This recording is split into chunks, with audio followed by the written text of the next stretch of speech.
Wonder and whimsy that does compute. That's what critics are saying about the new animated film, The Wild Robot. I loved the film. I actually saw it with my niece and nephew recently. And recently, Ephraim Graham sat down with the star of the film, Lupita Nyong'o. She talks about her role and why she says she lives life with gratitude and allowing for bounty. At 0300 hours, a number of Universal Dynamics robots were lost in a typhoon. Do you need assistance? Did you spend a lot of time listening to Siri and Alexa at home to get us started? Yes, bingo. Brightville is where he belongs. I listened to a lot of automated voice sounds, and what I felt was the same, or they're all very optimistic voices, very bright, and that definitely inspired my voice. Was this task accomplished to your satisfaction? So, why does Lupita as Roz 7134, a robot, make us cry? She doesn't have facial expressions. What she has is a mission to be of help. I do not have the programming to be a mother. No one does. We just make it up. Without an assigned task, my next priority is to return to factory. But in order to do that, she's a fish out of water. She's an alien in this environment, and she has to adapt to it in order to actually finally achieve her goal. And I think we cry because we recognize the importance of adaptation in order to survive, but also the importance of staying true to yourself. Acknowledge return command. What do they say? They want me to come with them. Tell them you're already home. Sometimes adaptation seems like it's going to annihilate us, but in this story we see that it's not the case. I am already home, thank you. You do not belong here.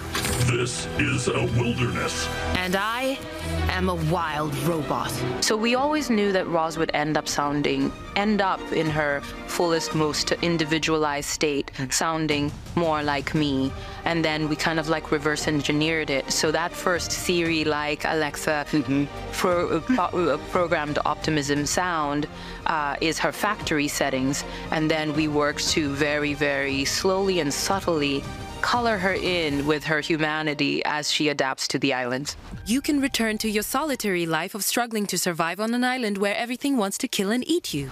You've been very intentional about doing projects to reach out to children and younger people, from your book to doll to you name it. Why? What's driving that intention to reach, especially young girls? I have a daughter, so especially young girls. What's driving them? Well, I like children. I like them. I have always loved children. Like when I was little, I was the child that wanted to babysit my little sister and not go out and play.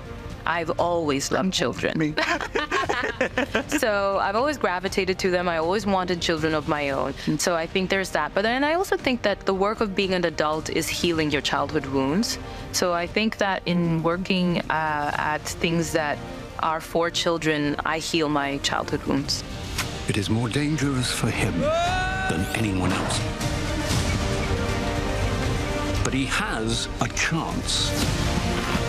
If where his wings end, his heart can pay the balance. I've heard you say that you live life in gratitude and allowing for bounty. Yeah. What does that mean? Explain, if you don't mind. You know, I feel, first of all, it's a lesson I learned from my mother. She was inspired by the prayer of Jabez, and that talks about increasing your bounty. I think that sometimes we are so poised for struggle and strife that we sometimes do not allow for the blessings. It's almost like to ask for more is to be greedy, it's to be selfish. Yeah. And so we can sometimes kind of limit our blessings.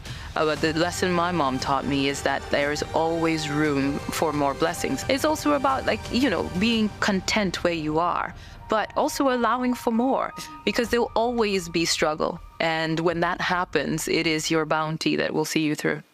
To survive, we must become more than we were programmed to be.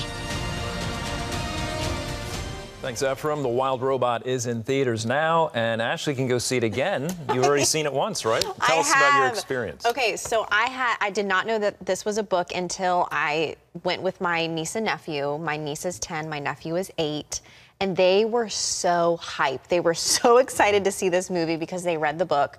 Literally, I went with my sister, who is their mother, and no joke, we were all in tears. Like at several points Early throughout. on, it doesn't take long? Oh, it does not take long. What's it about? I mean, I couldn't really grasp so it. the synopsis from what I can share with you is basically there's this robot. She's supposed to go to another, I guess, planet or something, but she ends up on it where she's not supposed to be in the wild. Okay. She ends up raising, I don't want to give it away, but she ends up raising a little duckling, and it sounds not that entertaining. But it gets your heart. But I swear, guys, it's such a good movie. It gets your heart. It's inspiring. It's lovely. Family friendly. Family friendly. Obviously, I went with my niece and nephew, so I highly recommend it. I really do. It's incredible. And it's funny, as Ephraim was like talking to Lupita Nyong'o, I can't differentiate now between her character and her voice. And anyway, so it's beautiful lady. Yeah. So glad Ephraim got to sit down with her. It was a great film. Highly recommend you guys see it. Honestly, if you don't even have a niece or nephew or a young child, just go see it. It's so inspiring. It's clean.